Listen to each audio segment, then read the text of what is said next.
தென்கட்சி கோ. சாமிநாதன் ஐயா அவர்களின் இன்று ஒரு தகவல். நகைச்சுவை கதைகள். இந்த உலகத்துல தான் மட்டும் வாழ்ந்தா போதும் அப்படின்னு நினைக்கிறவங்க உண்டு. தானும் வாழணும், அடுத்தவங்களும் வாழணும் அப்படின்னு நினைக்கிறவங்களும் உண்டு. முதல்ல சொன்ன வகையை சேர்ந்த மனிதர்கள் எப்படி தெரியுமா? எப்படியாவது தான் மட்டும் வாழ்ந்தால் போதும்ங்கிற நினைப்பு தான் எப்பவும் அவங்களுக்கு இருக்கும். தங்களுடைய வளர்ச்சிக்கு எது தடையா இருந்தாலும் சரி, யார் தடையா இருந்தாலும் சரி, அதை அழிச்சுட்டு தான் மறுவேலை பார்ப்பாங்க. அவங்க எல்லாம் பாவ காரியங்களுக்கு தயங்குறதே இல்லை. அப்படிப்பட்ட வாழ்க்கை அவங்களுக்கே இடைஞ்சல அமைஞ்சு விடுறது உண்டு. அதை விளக்கறதுக்கு ஒரு கதையும் உண்டு. ஒரு ஊர்ல அப்படிப்பட்ட ஆள் ஒருத்தன் இருந்திருக்கான். நிறைய பாவங்களை செஞ்சவன். அதன் காரணமா நரகப்படுகுழியில விழுந்துட்டான். நரகப்படுகுழிங்கிறது ஒரு பெரிய கிணறு மாதிரி.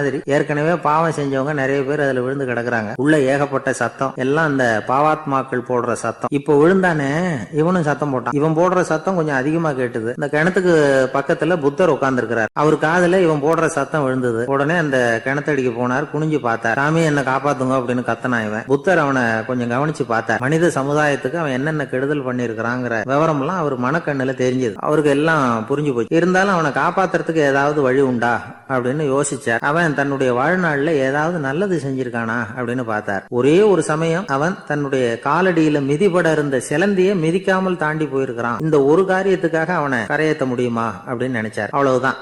உடனே அவர் கையில ஒரு சிலந்தி வந்து உட்கார்ந்துதான். அதுகிட்ட இருந்து நூல் இழை வெளிவர ஆரம்பிச்சது. அந்த நூல் இழை கிணற்று ஆழம் வரைக்கும் அப்படியே நீண்டுகிட்டே போச்சான். புத்தர் பார்த்தார். இந்த நூலை புடிச்சுக்கிட்டு மேல ஏறி வா அப்படின்னார். என்னங்க சொல்றீங்க? இந்த சிலந்தி நூல் என்ன தாங்குமான்னு கத்தனா. எல்லாம் தாங்கும், அதை புடிச்சுக்கிட்டு ஏறி வா அப்படின்னார். சந்தேகத்தோடவே அவன் அந்த நூல் இழைய பிடிச்சு இழுத்து பார்த்தான். ரொம்ப வலுவா இருந்தது. அவனுக்கு ஆச்சரியம். அதை புடிச்சுக்கிட்டே மெதுவா மேல ஏறி வர ஆரம்பிச்சுட்டான். பாதி தூரம் ஏறி வந்திருப்பான். அப்ப அவன் காலுக்கு கீழே ஏதோ சத்தம். என்னன்னு குனிஞ்சு பாக்கறான். கீழே கிடந்தவங்க சில பேரும் அந்த நூலை புடிச்சு மேல வந்துகிட்டு இருக்காங்க. இவனுக்கு கோவம் வந்துட்டது. தன்னுடைய இடுப்புல வச்சிருந்த கத்தியை எடுத்து தன்னுடைய காலுக்கு கீழே நூல் இழையை அப்படியே வெட்டி விட்டுட்டான். இனிமே நாம மட்டும்தான் மேல ஏறி வந்துடணும் அப்படின்னு நினைச்சுக்கிட்டான். ஆனா நடந்தது என்ன தெரியுமா? மொத்த நூல் இழையும் அப்படியே அருந்து கீழே விழுந்துட்டு அவனும் பொத்துன்னு கீழே விழுந்துட்டான். மறுபடியும் கத்த ஆரம்பிச்சுட்டான். ஏற்கனவே அவன் செஞ்சிருந்த ஒரு சிறு கருணை அந்த நூல் இழைக்கு உறுதியை கொடுத்தது. இப்போ அவன் செஞ்ச பாவம் அந்த நூல் இழைய வலுவிழக்க செஞ்சுட்டது. அடுத்தவங்களும் வாழணுங்கிற எண்ணம் அவனுக்கு இருந்திருந்தா இப்ப அவனும் கரையேறி வந்திருப்பான், மத்தவங்களும் சௌக்கியமா வந்து சேர்ந்திருப்பாங்க. அதனால நாமும் வாழணும், அடுத்தவங்களும் வாழணும் அப்படின்னு நினைக்கிறவன் வாழ்க்கையில சீக்கிரம் முன்னுக்கு வந்துருவான். ஒருத்தன் ஒரு டாக்டர் கிட்ட போனா, மருந்து வாங்கினா, வாங்கி கொண்டாந்து பேசாம வச்சுட்டான், சாப்பிடல. அப்புறம் எதுக்காகப்பா போய் அவர்கிட்ட மருந்து வாங்கினேன் அப்படின்னு கேட்டாங்க. டாக்டர் வாழணும் இல்லையா, அதனாலதான் அப்படின்னா. அவர் கொடுத்த மருந்து நீ ஏன் சாப்பிடல அப்புறம் அப்படின்னு கேட்டாங்க. நான் வாழணும் இல்லையா, அதுக்காக தான் அப்படின்னா. தென்கட்சி கோ. சாமிநாதன் ஐயா அவர்களின்